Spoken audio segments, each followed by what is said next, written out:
Magandang hapon mga boss among tunay. Isang unboxing video po ang gagawin natin ngayon at first time natin gumawa ng unboxing video sa mga fishing setup natin. Madami nang dumaan na fishing gear sa atin pero ito pa lang yung first video na mag-unbox tayo ng gamit natin. So itong video na to, papakita ko sa inyo yung bagong gawa natin na setup sa ultralight. Ito ay napakamura lang. Order ko to sa Good Catch Fishing Supply. Wait lang. Yan, tuloy natin kasi may tumawag sa atin. Sinawag tayo ni Mrs. So, itong order ko ngayon is ultralight ng Good Catch. Binuksan ko na to pero hindi ko pa masyadong tinignan kasi i-unboxing natin. Napakamura lang to mga boss. Lalo ngayon naka-promo pa to eh. Good Catch laging nagbibigay ng free yan. May free.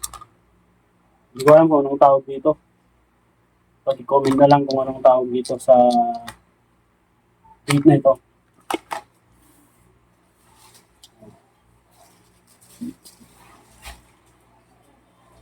Isang ultralight na ugly stick. Yan, wala siguro sa pangalan yan na ugly stick.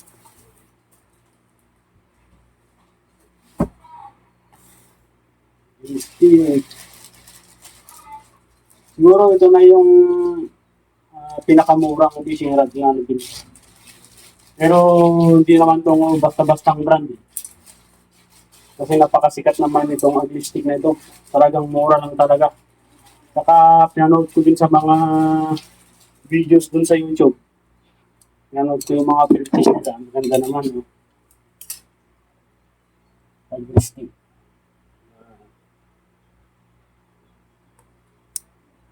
So, dalawang siya. 2 section siya na ultralight. Ito yung tip niya, oh. Ewan ko, plastic alay ko, ano. First time kong makagamit ito, tsaka ultralight talaga, oh.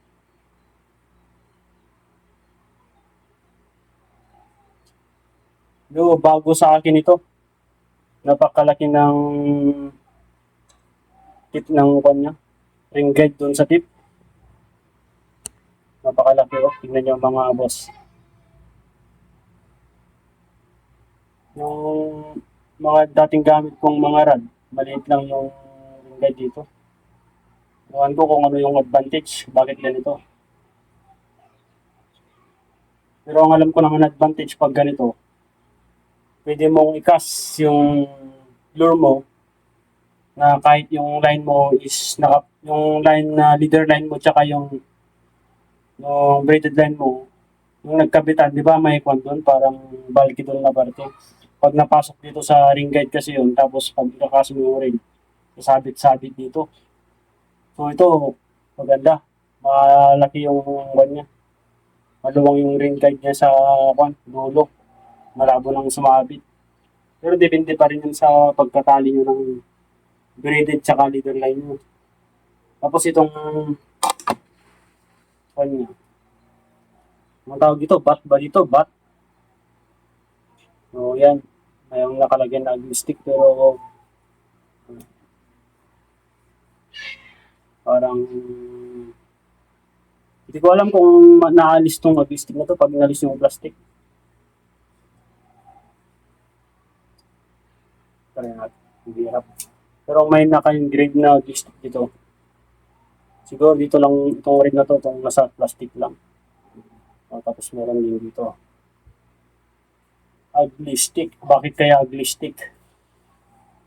Hopefully hindi siya ugly pag ginamit natin sa fishing. So, ultralight siya na 7 feet. Oh. Ultralight na 7 feet. Tapos,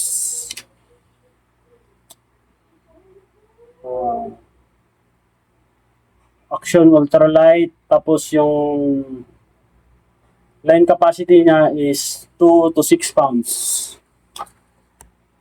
2 to 6 pounds yung line capacity niya.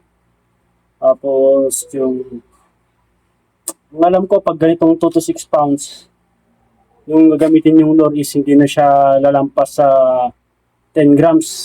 Siguro hanggang 7 grams. 7 grams ata yung maximum nito eh. Parang yun yung naalala ko dun sa order ko. So yan. Bihira lang yung mga boss. Yung ultralight rod na umabot ng 7 feet. Tapos hanggang lang siya. Yung maximum lang niya is 7 grams. Parang mahaba na. Pero the longer, the better. Sa rod. Diba, siyempre kapag magkakas ka, baka parang mas malayo yung bato mo ng rod, ay ng reel. Kasi mahaba nga yung rod mo. Napaka-yabang yun. Oh, ganyan. Is talaga. Mahaba.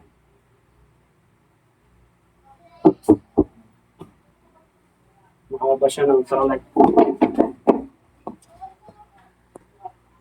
So, ito pala yung buong pangalan niya. Oops. Ultralight GX2. Ang ganda ng design. Ang ganda ng ring light. Red black. Favorite color ko yung black. Ang gaan. Grabe. Maganda. May warranty pala. Tama ba to? Hindi ko alam kung tama ito. 7 years warranty daw. Pero hindi ko alam kung yan. Ano po yung nakalagay?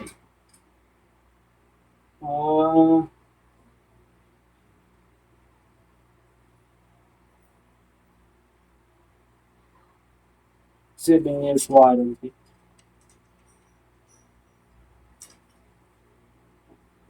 Ito pala. Oh. Tingnan nyo. Solid fiberglass tip. Fiberglass pala yung tip niya na white.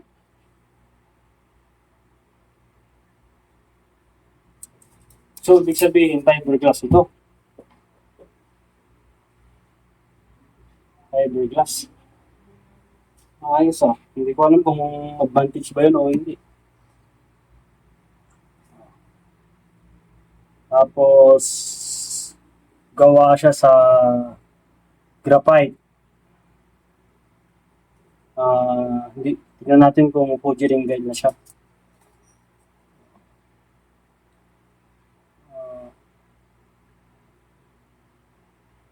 One piece stainless steel guides. Stainless pala yung guides niya. Stick. Solid fiberglass tip. So, hindi po siya basta-bastang napuputol yung tip niya. Oh. Tignan nyo naman. Tignan nyo nakalagay. Oh. America's strongest, most sensitive rod. Grabe, ang ganda. America's strongest, most sensitive rod. American brand. O, napakamura lang to, mga boss. Napakamura lang, lalo nag-promo pa. Ang bili ko ata dito is 1.2. Ano maalala eh. 1.2, lalo naka-promo dun sa Good Catch. Dating mahal yung price nito, pero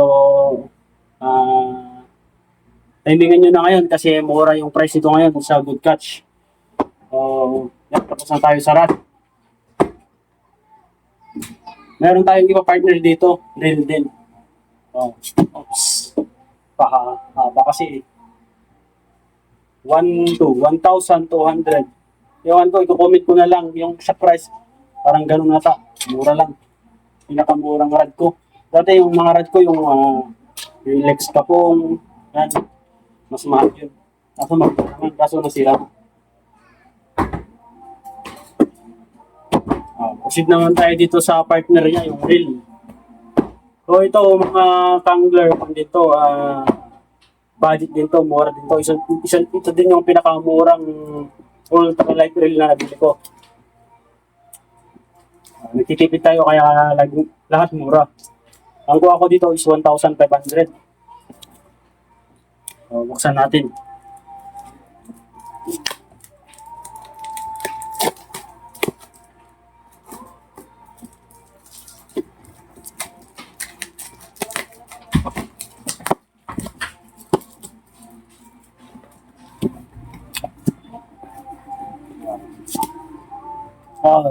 Yan, Ryobi.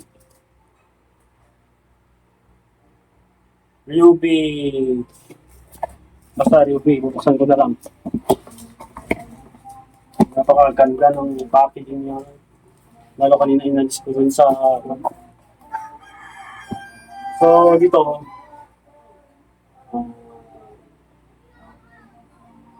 ito yung store pala ng nagbilan ko. All-Star Tackle Store. All-Star Tackle Store. Tapos, saan dito yung price niya ba? Nasa yan.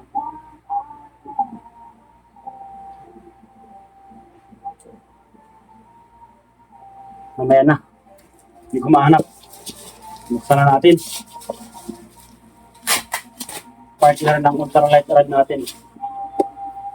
Ryobi yung chick. Ang kinuha ko is 8,000 series na rin. First time ko magkaroon ng 8,000 yung pinakamaliit na reel ko is 1,000 series, yung Shimano FX, mura din yun, maganda din. Regalo sa akin yun ng Christmas party. Ito, tignan natin.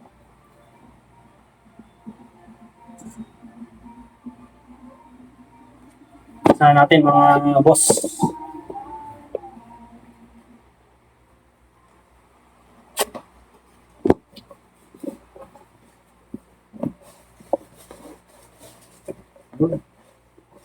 May free na siyang lalagyan, oh. Ang ganda, ang lambot. Pwede nang lalagyan ng kung ano-ano. May nakalagyan na Ryobi. Clean and enjoy fishing.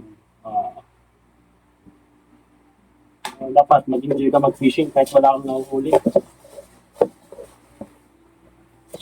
Maliit. Maganda to. Yung check nyo.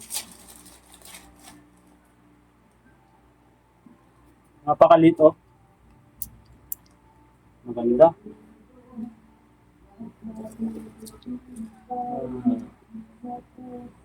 Ryobi brand since 1943. Japan brand. Japan daw, pero nakalagay dito Chinese market. Ayan. Japan nga. So, itong kanya, itong handle niya, ang alam ko nito is nadidetach siya na ganito. Ayos. Pwede rin itong baliktaran, left or right, kung saan ang gusto mo. Pwede dito, pwede rin dito. O, balik natin. Napakaliit, sobra.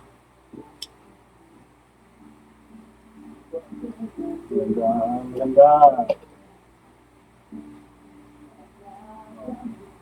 Ryobi Snap Mini. Snap Mini 800 series. Tapos yung gear ratio niya yun 5:1. So makikita nyo dito yung kanya mga capacity niya. So itong Ryobi kapag yung diameter ng line mo is 0.165, 175 meters yung may lalagay mo. So ito. Hanggang kwan lang to mga master, maganda lang ilagay dito is 6 to 10 pounds, 6 pounds, 8 pounds, tsaka 10 pounds lang na leader line. Meron din siyang reverse.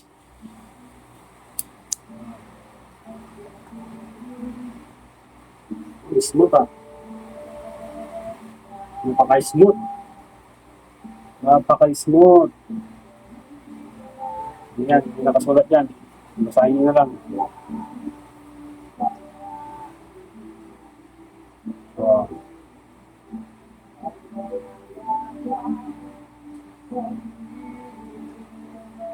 ang ganda. Pero yung kaliwa yung pinag-iikot ko. So, pagkitaan ko kayo. Pwede naman ito lipat. Pakita natin na pwedeng lipat ng handle niya. Napaka-liit lang talaga ito. Sobrang cute. Oops. Relax. Napakalit ng grip ko mga boss oh. Pero parang ganito kalit to.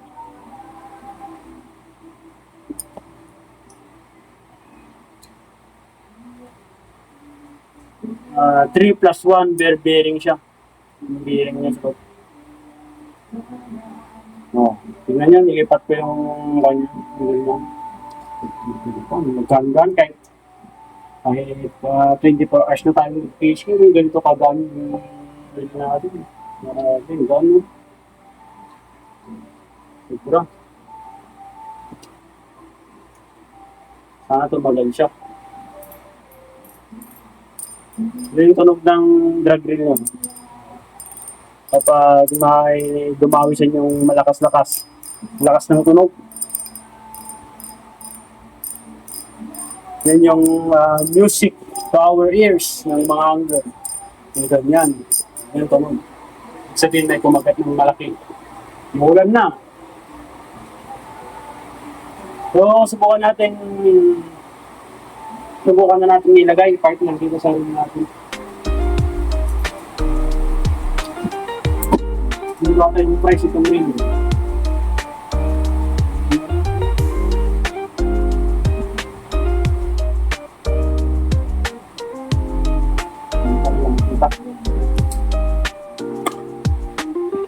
Review stick. Ultralight rod. 1.2. Hindi ko sure, i-comment ko na lang yung exact price niya. Pero ang alam ko, napakalaki ng tipid nito ngayon sa request. Nakaka-promo kasi. Bagay talaga kung beginner kayo at gusto ganap kayo ng mura. May mga mas mura dito, pero pangit. Hindi ko naman sinasabing pangit yung performance. Pero mas maganda na din yung pangalan na brand. Yung pangalan, pero mura. Diba? Test na. Dumaan sa mga test. Yan, dito.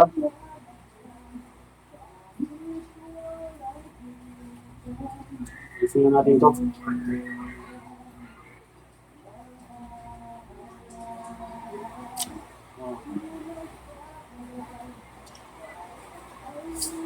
Bagong sandata. Ultralight setup. Gamitin natin to sa boat casting. Magagawin tayo. Yung tungarad pala, meron palang kung ano, nahawakan ko lang kaya naalala ko. Sabitan ng load. Ito. May sabitan siya ng load dito. Diba?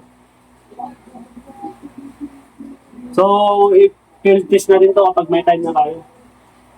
Parang imagine ko, napakalayo ng policy kaya. Umagang ganun, ano, masyado siyang flexible, tinurad niya. So, pakita ko sa inyo, yan o. Napakasyadong flexible ng rod niya. Sarap siguro makalitan dito yung isla kahit siguro pinakamalit na isda, mararamdaman mo may bite dito. So ito mga boss among tunay ka-angler. Hintayin nyo yung field test natin. So, ito lang. Nag-design yung lahat. Maraming salamat sa pagnood.